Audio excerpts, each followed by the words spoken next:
William Gladstone Jewitt was one of the true pioneers of the Canadian mining industry during his distinguished career as a mining engineer and pilot. William, more commonly known as Bill, was born in Marton, Yorkshire, in England. At age 6, Bill's parents moved the family to Calgary. At 13, he was named Alberta's first King Scout, a sign of his future service to the King, when, at 18, he enlisted with the Princess Patricia Light Infantry. He was a machine gunner in France during the First War for a couple of years. Then he transferred to England to the Royal Flying Corps and became an instructor in the RFC. At the end of the war, he then became a test pilot for the Royal Air Force.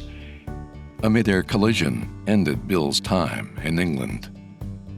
So the other plane fluttered down and landed safely on the field. Dad pulled out of a dive just in time to fly right through the main hangar doors. And the big Marlin engine in front of that plane he was flying took out 7 other aircraft as well as his own. That's when he smashed his front teeth in both knees. And he survived. Recovering after 6 months in hospital, Bill went back to Canada to obtain a degree from the University of Alberta in mining engineering in 1923. He received several awards for his academic excellence, but not without some fun at school. One day in the middle of a very boring class, Bill Jewitt disappeared from the classroom, and about halfway through the class, the side door opened, and here comes Bill Jewitt wheeling in a piano, pushing in a piano, and he and a couple of buddies started singing a World War I song. So he definitely had a sense of humor, but he was also very strict with himself in terms of his habits. His work ethic was extremely disciplined. Following graduation, Bill worked at the university teaching a course in assaying for rhyolite oil as one of the first people researching ways of recovering petroleum from the Alberta oil sands. He then went to work at the Coleman Collieries and a gypsum mine in Nova Scotia before getting a job with Cominco. He was one of the giants in Canadian mining in the mid-1900s and a legend at Cominco as he led the modernizing of the Sullivan Mine and the expansion into Pine Point in the north and Magmont in Missouri.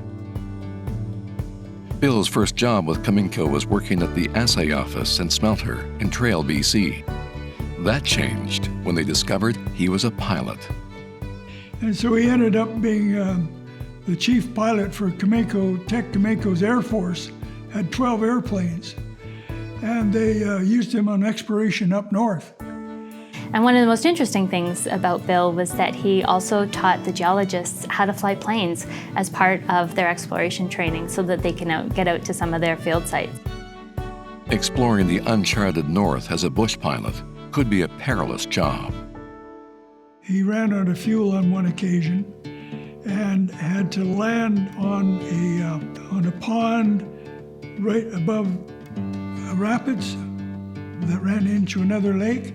And so after he got refueled, his mechanic stayed on the ground and they tied the plane to the ground. So he revved up the engine to full bore, then they cut the rope and he went down the rapids and managed to take off that way.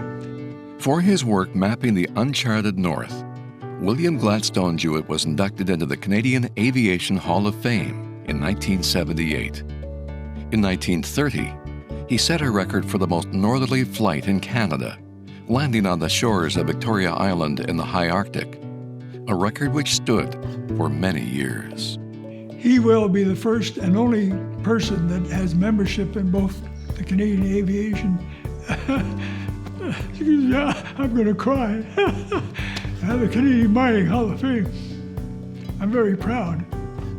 During his time at Cominco, which eventually became Tech Resources Limited, Bill contributed to the success of many projects. Bill also volunteered with the BC Yukon Chamber of Mines. Bill retired from Cominco as Vice President of Mines when he was 65, but continued working until he was 80, with Pine Point Mines, Coast Copper, and Western Mines.